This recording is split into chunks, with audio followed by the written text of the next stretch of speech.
Bernie Madoff operated his $65 billion Ponzi scheme.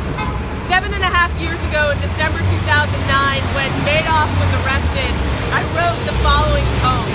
And with the upcoming movie this weekend on HBO, I figured it was time to resuscitate it. My heart is heavy thinking of his loved ones, everyone traumatized and impacted by the scandal. And in our current political climate, it is literally life or death that people in positions of power hold themselves accountable, and that all of us hold ourselves accountable for our actions and choices that we make. For Bernie Madoff.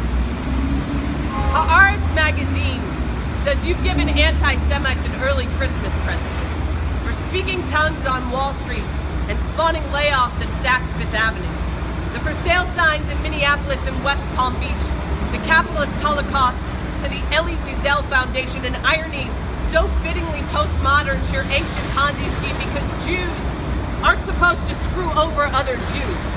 You lived through our ancestors' mass extermination, yet you planted seeds for self-destruction, handing out high returns to your clients, like handing out razor blades and slitting their wrists for them anyway. What did Yom Kippur feel like every year? Did you sit in temple pews and ask God to atone for your greed? For which al chet did you hit your chest hardest? Betrayal, dishonesty, theft? What does it feel like to reinvent Robin Hood and steal from the rich? Jews, non-Jews, European banks, an international ripple effect stab knives into the hearts of charities and foundations our people built to allow our legacy to prosper through Jewish education. This is not Masada, Bernie. This is not consensual group suicide to one-up the Romans. What voices did you disenfranchise in order to name your yacht?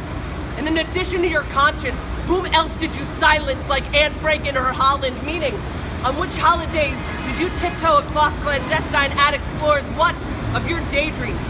Did you augment your golden calf of $65 billion in your sleep?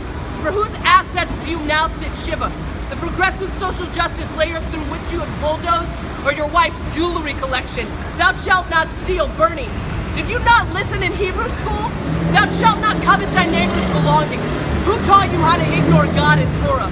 What possessed you to break commandments when people still ask us where our horns are? Who told you to lead us back to Egypt so you could play Pharaoh with your Wall Street pyramid scheme? A death of trust so deadly that 30 days of Kaddish will not be enough mourning, but maybe there will be forgiveness. Lurking eager in the cover story airbrush smile of resignation, I only hope that whatever guilt resurrected in your throat that December was awareness. Discrimination is a manifestation of fear, and self-loathing prejudice can be the deadliest of what are you so afraid. This is about class, and I agree, despite my own privileged upbringing, yeah, the bubble had to burst. But did you have to plaster yellow stars of Yud in the Wall Street Journal? The deja vu is uncomfortable. From where did you learn to screw your brother? What of these Christmas presents now?